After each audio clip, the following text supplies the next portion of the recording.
Today we revisit the Bathurst War Memorial to see the next stage of refurbishment, that is, the installation of a bronze sculpture to replace the Carillion's eternal flame. This flame, when first installed many years ago, was powered by gas. However, unfortunately, gas burns with a sooty flame, which was damaging the internal aspects of the Carillon, especially the electronic mechanisms that made the bells chime.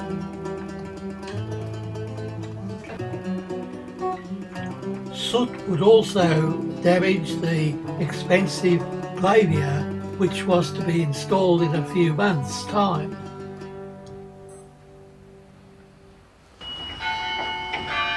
The flame has been replaced as part of a major upgrade to the memorial, in which it will be finally converted to a fully functioning musical instrument. Though there were plans one stage to replace the eternal flame with a hologram, the sub-branch has since recommended to Council that a sculpture be commissioned. Darren Sturgis, you've had a lot to do with this project. Could you tell me what's been involved? This current project is for the completion of the Carillon with respect to the installation of a clavier, and that's the funding announcement that we've received today. We'll finalise that job.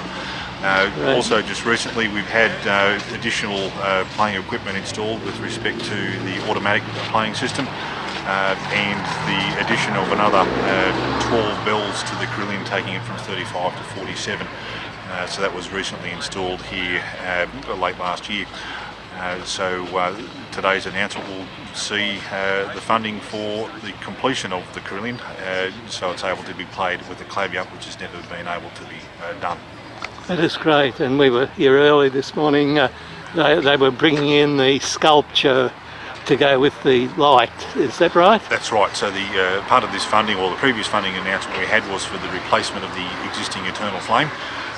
The previous flame was powered by LPG gas, and that caused some maintenance problems with the Carillon, with result of a lot of soot going through the building, and that has interfered with the electronic playing equipment with respect to carbon deposits within the circuitry, which then leads to it blowing up. Right. Given carbon's electrically conductive.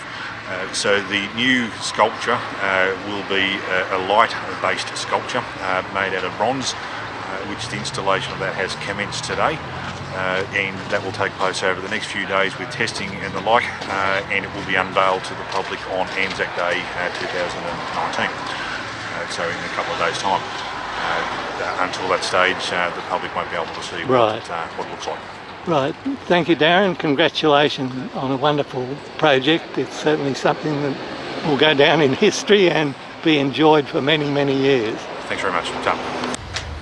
Later in the day, an official function had been organised for the local member, Andrew G, to notify Council and the RSL of funding for this aspect of the project. You just need to lift it up enough to pull the blocks out and then put it on. True colours going in.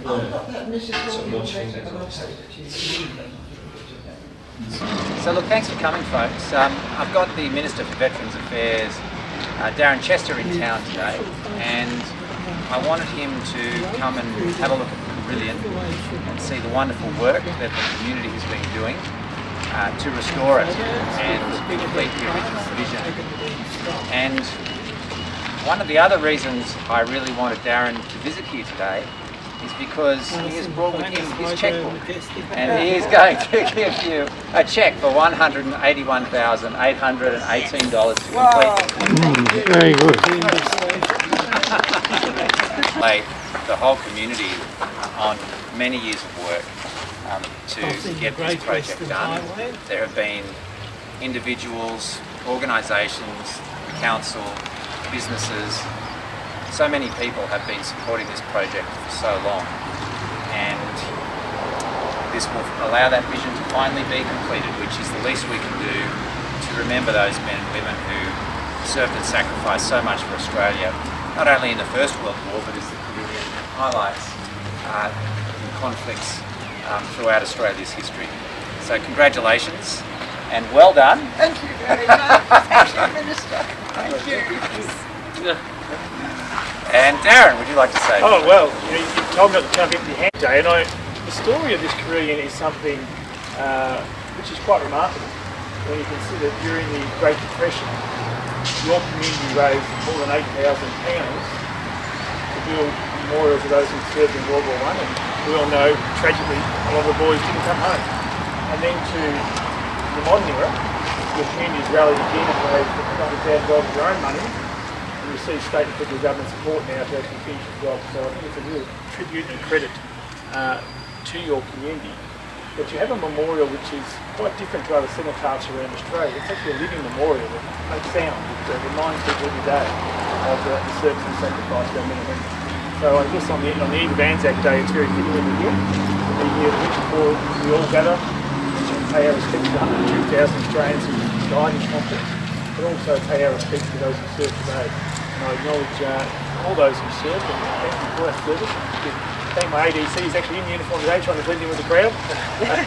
She's the most obvious representation of the modern ADS, but your community obviously is very respectful of those who served in the past and also those who serve today. Thank you for that. And it's a real credit to your community to go put this all together.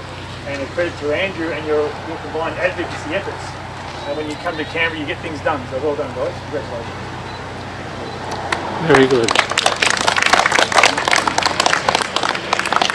Yeah, ladies and gentlemen, thank you to the federal government, to Andrew G and Darren Chester. We can't thank you enough. The citizens of Bathurst will finally see the completion of this Carillon. Started and dedicated in 1933. That's nearly 90 years ago, to the memory of the soldiers from this area who fought and died in World War I. It's a war that we can't comprehend, and we've all seen the vision on the television of the terrible situation that they lived in and that they died in. And this is a war memorial that we're very, very proud of. We're excited that the bells are in. We're excited about the work that's being done with our Carillon, and we're also very excited about the potential now for this Carillon to be completed, to have a clavier in it. And that's what we hear so often, that the First World War soldiers heard the Carillons in Belgium, they heard them in France, they heard them on the Western Front, and now their memory will be restored forever with the installation of the clavier. Thank you to the federal government, thank you to Andrew G for your hard work in securing $180,000.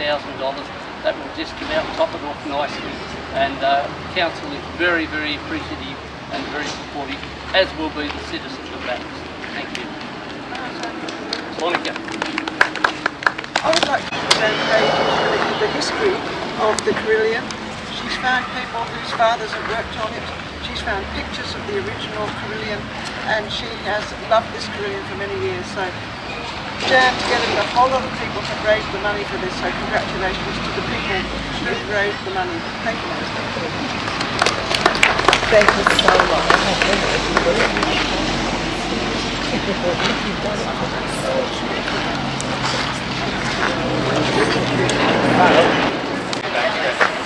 To Andrew G and Darren Chester for their contribution and their hard work to make sure that we can complete this. Also congratulations to the RSL, David Mills and his team, because this is a war memorial.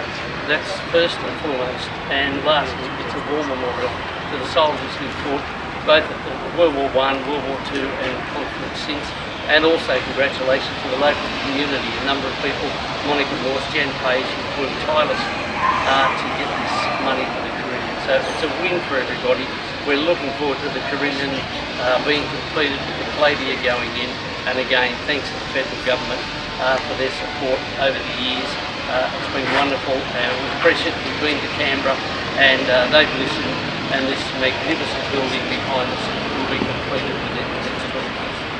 Well, from a service or an ex-service point of view, since 1933, it's rather humbling to be part of the process to see this Carillon, this war memorial completed.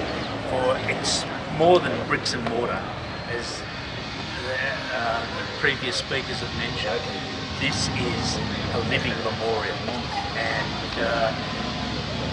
this generous contribution from the federal government allows us to complete that, and so this memorial will just grow. It's the centre of our commemoration. It's fair to say that the Carillon in Bathurst is a symbol of every single veterans. The fact that it is a community memorial, the community has contributed, the community owns it, and it's here 365 days a year. So people can sit in the park and observe the memorial. They can sit and listen to the bells. And it is, even in the evening with the lights on, it is a startling reminder that Bathurst paid a heavy price for the eternal flame, the focus of our eternal remembrance. The sculpture itself is so imposing that it will draw people's attention to the flame itself, and consequently the remembrance and commemoration of our forefathers' service. All been wonderful occasions, and today's occasion, Monica, was great. In what way? We now can finish all the work that we need to do on the carillon. The War Memorial is actually the bells themselves, and a proper carillon has to be played by a clavier. And since 1933 we've wanted a clavier, and now we have the funds to buy not just a clavier but a practice clavier. Isn't that and great? we are going to train the carillonists, and we're going to make it all happen. The clavier is being made in England as we speak, so hopefully by the end of the year it will be finished. How wonderful, and also the new light, the remembrance light, that is great too. That's fantastic, because we've had problems with the soot from the flame. Also had problems that every time you opened the door the flame went out. Now, with arrangements with the RSL, we can have that door open and people can actually walk through, and that will be very special. It is. Oh, it's been great work you've been doing. Really wonderful. Thank you. Congratulations to you and the committees. Thank you. David Mills, you must be thrilled with the outcomes of today. Extremely. It's humbling to be part of a process that started in 1933, and we're finally going to see the carillon in the form that our forefathers saw it as. It's magnificent. So two aspects, firstly the flame and then the clavier.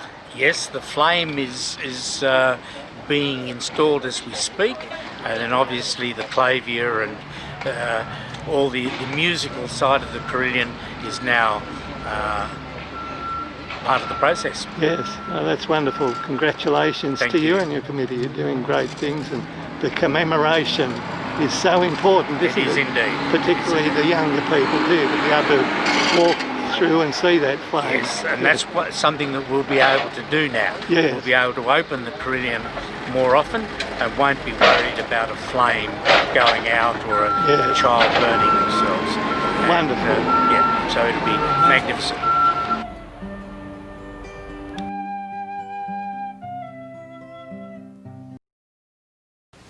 Lest we forget.